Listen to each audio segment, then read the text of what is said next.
சிறையில் இருந்து தோட்டா காயங்களுடன் தப்பிச் சென்றார் புஷ்பா. தப்பிச் செல்லும் போது அவரை நோக்கி காவலர்கள் துப்பாக்கியால் சுட்டனர். தீவிர காயங்களுடன் அவர் தலைமறைவாகி உள்ளார். சேஷாச்சலம் காடுகளில் புஷ்பாவை வேட்டையாட ஒரு சிறப்பு படை களம் இறங்கியுள்ளது. பாக்கராப்பேட்டை மலையில் புஷ்பாவின் துணிகளை சிறப்பு படை கண்டுபிடித்துள்ளது. ரத்த கரைகளோடும் 8 தோட்டா பொத்தல்களோடும் அந்த சட்டை கிடைத்துள்ளது. எங்க சிறப்பு படைக்கு கிடைச்சது. புஷ்பா போலீசாரால் கொல்லப்பட்டார் எனும் வதந்தி பரவி வருவதால் சித்தூர் திருப்பதி பகுதிகளில் கலவரம் வெடித்து வருகிறது. நாம் இப்போது அன்னமய சர்க்கிளில் இருக்கிறோம். இங்கே புஷ்பாவின் ஆதரவாளர்கள் கோபத்தில் கடைகளை உடைத்து சாலைகளை எரித்துக் கொண்டிருக்கிறார்கள்.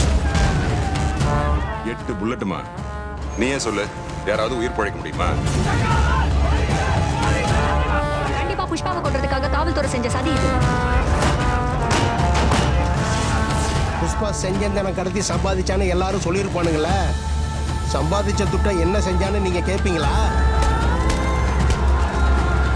என் மவனோட ஆர்ட் ஆபரேஷனுக்கு புஷ்பா தான் துட்டு தந்தாருக்கா. அவரால் தான் இப்ப பொழைச்சிருக்குது. பொண்ணு கல்யாணத்தை புஷ்பா தான் நடத்தி வச்சாரு. வெள்ளம் வந்தப்ப புஷ்பா தான் எங்களுக்கு வீடு கட்டி கொடுத்தான். மக்களுக்கு கொட்டி கொடுத்துருக்கானேம்மா.